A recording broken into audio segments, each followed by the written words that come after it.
സംസ്ഥാനത്തെ മദ്യത്തിൽ മുക്കിക്കൊല്ലുന്ന പുതിയ മദ്യനയം പിൻവലിക്കണമെന്നാണ് മലങ്കര ഓർത്തഡോക്സ് സുറിയാനി സഭ സർക്കാരിനോട് ആവശ്യപ്പെടുന്നത്. ഒരു തലമുറയെ പൂർണ്ണമായും നശിപ്പിക്കുവാൻ ഇടയാകുന്ന രീതിയിലാണ് സർക്കാരിൻ്റെ പുതിയതായി പ്രഖ്യാപിച്ചിരിക്കുന്നതായ മദ്യനയം. കേരളത്തിലെ ഒരു തലമുറ, പ്രത്യേകിച്ച് യുവതലമുറ, ബാറിൽ തന്നെ കിടന്നുറങ്ങണമെന്നുള്ളതാണോ സർക്കാർ ആഗ്രഹിക്കുന്നത്? അതാണോ സർക്കാരിൻ്റെ പുതിയ മദ്യനയം എന്ന് വ്യക്തമാക്കപ്പെടേണ്ടിയിരിക്കുന്നു. 24 മണിക്കൂറും മദ്യം ലഭ്യമാക്കുന്നത് വഴി എന്താണ് സർക്കാർ ഉദ്ദേശിക്കുന്നത് എന്നുള്ളത് വളരെ ആശങ്കയോടുകൂടി മാത്രമേ കേരളത്തിലെ ജനങ്ങൾക്ക് നോക്കിക്കാണുവാനായി സാധിക്കുകയുള്ളൂ. കേരളത്തിൻ്റെ സംസ്കാരത്തിന് ചേരുന്നതല്ല ഈ മദ്യനയം. കേരളത്തിൻ്റെതായ ഒരു തനത് സംസ്കാരം കേരളത്തിനുണ്ട്. ആ സംസ്കാരത്തെ നശിപ്പിച്ച് പട്ടയ മോഡലിൽ ഈ സംസ്ഥാനത്തെ മാറ്റുന്നത് ഡെസ്റ്റിനേഷൻ വെഡ്ഡിങ്ങിൻ്റെയും അതുപോലെ തന്നെ ഇന്റർനാഷണൽ കോൺഫറൻസുകളുടെയും പേരിൽ കേരളത്തിൻ്റെ തനത് സംസ്കാരത്തെ നശിപ്പിക്കുന്നത് അങ്ങേയറ്റം ലജ്ജാകരമാണ്, അങ്ങേയറ്റം അപലനീയമാണ്, പ്രതിഷേധാർഹമായ ഒരു കാര്യമാണ്. 1000-ഓളം വരുന്ന ബാർ മുതലാളിമാർക്ക് വേണ്ടി ഒരു തലമുറയെ വിറ്റുതുലയ്ക്കുക എന്ന് പറയുന്നത് ഈ സംസ്ഥാനത്തോട് സർക്കാർ ചെയ്യുന്ന ഏറ്റവും വലിയ അപജയമാണ്. ആ മുതലാളിമാർക്ക് വേണ്ടി ഒരു തലമുറയെ ഇല്ലായ്മ ചെയ്യുവാൻ സർക്കാർ കൂട്ടുനിൽക്കുകയാണോ എന്ന് വളരെ ആശങ്കയോടുകൂടി മാത്രമേ നോക്കിക്കാണുവാനായി സാധിക്കുകയുള്ളൂ. അമ്മമാരുടെ കണ്ണുനീരിനേക്കാളും വലുതാണോ ബാർ മുതലാളിമാരുടെ ആവശ്യമെന്ന് സർക്കാർ ചിന്തിക്കണം. തീർച്ചയായും ഈ കേരളത്തിൽ കഴിഞ്ഞൊരു 2-3 വർഷത്തിൻ്റെ ഇടയിൽ നടന്നില്ല, ഒത്തിരി പുറകോട്ട് പോകേണ്ട, 3 വർഷത്തിൻ്റെ ഇടയിൽ നടന്നിട്ടുള്ള എല്ലാ ക്രിമിനൽ ഒഫൻസുകളും, എല്ലാ ക്രൈമുകളും ഒന്ന് പരിശോധിച്ചാൽ 90% കേസുകളുടെയും പുറകിൽ മദ്യത്തിൻ്റെയും മയക്കുമരുത്തിൻ്റെയും അദൃശ്യമായ ഒരു കൈയുണ്ട്, അതിൻ്റെ ഒരു ടച്ചുണ്ട്.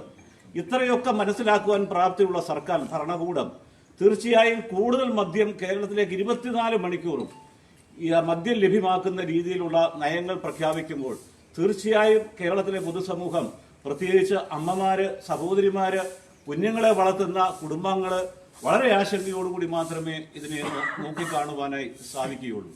വളരെ പ്രത്യേകമായി ശ്രദ്ധിക്കേണ്ട ഒരു കാര്യം, കേരളത്തിന്റെ സംസ്കാരത്തെയും ഒരു തലമുറയും വിറ്റിട്ട് ഖജനാവ് വീർപ്പിക്കുക എന്ന് പറയുന്നത് കേരളത്തിന് അപമാനകരമാണ്, ലജ്ജാകരമാണെന്ന് പറയുവാൻ ഞാൻ ആഗ്രഹിക്കുകയാണ്. ഒരു തലമുറ ഇല്ലാതാക്കുകയാണ്, കേരളത്തിന്റെ തനതായ സംസ്കാരത്തെ ഇല്ലാതാക്കുകയാണ്. ഇങ്ങനെ വിറ്റിട്ട് വേണോ ഖജനാവ് വീർപ്പിക്കാൻ? ഇതിനെതിരെ കേരളത്തെ സ്നേഹിക്കുന്ന മുഴുവൻ, തലമുറകളെ സ്നേഹിക്കുന്ന മുഴുവൻ രാഷ്ട്രീയ പാർട്ടികളും അതുപോലെ തന്നെ എല്ലാ മതസംഘടനകളും ജാതിമത ഭേദമന്യേ കേരളത്തിന്റെ നന്മയെ കരുതി ഒറ്റക്കെട്ടായി ഇതിനെതിരെ പ്രക്ഷോഭമായി മുന്നോട്ടിറങ്ങണമെന്നാണ് ഓർത്തഡോക്സ് സഭയുടെ നിലപാട്. അത് വ്യക്തമാക്കാൻ ആഗ്രഹിക്കുന്നത്. ഇത്തരത്തിലുള്ള പ്രഖ്യാപനങ്ങൾ പലപ്പോഴും നടത്താറുള്ളത്, പക്ഷേ ഈ ഒരു തെരഞ്ഞെടുപ്പ് അടുത്തെത്തി നിൽക്കുന്ന ഘട്ടത്തിൽ ഇങ്ങനെ ഒരു നീക്കം നടത്തണമെങ്കിൽ അതിന്റെ പിന്നിൽ എന്താണ് ആലോചിക്കുന്നത്? അതിനെ സംശയദൃഷ്ടിയോടുകൂടി മാത്രമേ കാണുവാനായി സാധിക്കുകയുള്ളൂ. തെരഞ്ഞെടുപ്പ് പടിവാതിക്കൽ നിൽക്കുമ്പോൾ, പ്രത്യേകിച്ച് 2016 അധികാരത്തിലേറുമ്പോൾ മദ്യത്തിന്റെ ലഭ്യത കുറച്ചു കൊണ്ടുപോയി വരും എന്ന് നമുക്കറിയാം. പല പരസ്യങ്ങളും നൽകി, സിനിമാ നടിമാരെയൊക്കെ ഉപയോഗിച്ച് പരസ്യങ്ങൾ നൽകി അധികാരത്തിൽ കയറി 2026 ആയപ്പോഴത്തേക്ക് 24 hours എല്ലായിടത്തും മദ്യം ലഭ്യമാക്കുക എന്ന് പറയുന്നത്, അതിനകത്ത് രാഷ്ട്രീയമല്ല ഈ പറയുന്നത്, കേരളത്തിന്റെ ഒരു തലമുറയെ പറ്റിയുള്ള ആശങ്കയാണ് പറയുന്നത്. ഇത് മാധ്യമങ്ങൾ ഏറ്റെടുക്കണം. ഇത് രാഷ്ട്രീയമല്ല, രാഷ്ട്രീയം പറയുവാനും ആഗ്രഹിക്കുന്നില്ല. പക്ഷേ രാഷ്ട്രീയത്തിനപ്പുറത്ത് ഒരു തലമുറയെ നിലനിർത്തുവാൻ നമ്മുടെ കേരളത്തിന്റെ അഭിമാനത്തോടെ ഗോഡ്സ് ഓൺ കൺട്രി എന്ന് പറയുന്നത് എവിൾസ് ഓൺ കൺട്രിയായി മാറാതിരിക്കുവാൻ, നമ്മുടെ തനതായ നമ്മുടെ പാരമ്പര്യത്തെ ഉയർത്തിപ്പിടിക്കുവാൻ എല്ലാ മാധ്യമ സുഹൃത്തുക്കളും കേരളത്തെ സ്നേഹിക്കുന്ന മുഴുവൻ ജനങ്ങളും ഒറ്റക്കെട്ടായി നിൽക്കണമെന്ന് അഭ്യർത്ഥിക്കുവാനാണ് ഞങ്ങൾ ആഗ്രഹിക്കുന്നത്. കേരളത്തെ സ്നേഹിക്കുന്ന മുഴുവൻ ആളുകളോടും, തലമുറകളുടെ വളർച്ചയെ ആഗ്രഹിക്കുന്ന മുഴുവൻ ആളുകളോടും ചേർന്ന ഓർത്തഡോക്സ് സഭയും ഈ കാര്യത്തിൽ ഒറ്റക്കെട്ടായി പ്രതിഷേധവുമായി മുന്നോട്ട് പോകും.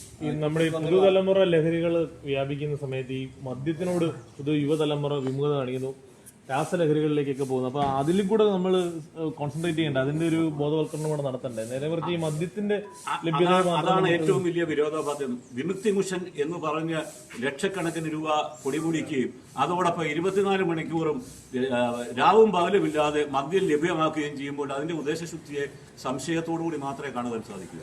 ഈ ഭിന്നശേഷി അധ്യാപന നിയമത്തിൽ NSSന് വിധി അത് നടപ്പാക്കാൻ ഒരു നിയമോപദേശം സർക്കാർ ലഭിച്ചിട്ടുണ്ട്. അതുമായി ബന്ധപ്പെട്ട് NSSന്റെ വിധി എല്ലാവർക്കും നടപ്പാക്കാൻ ഉത്തരവ് ഉടൻ പുറത്തിറങ്ങുമെന്നാണ് പറയുന്നത്.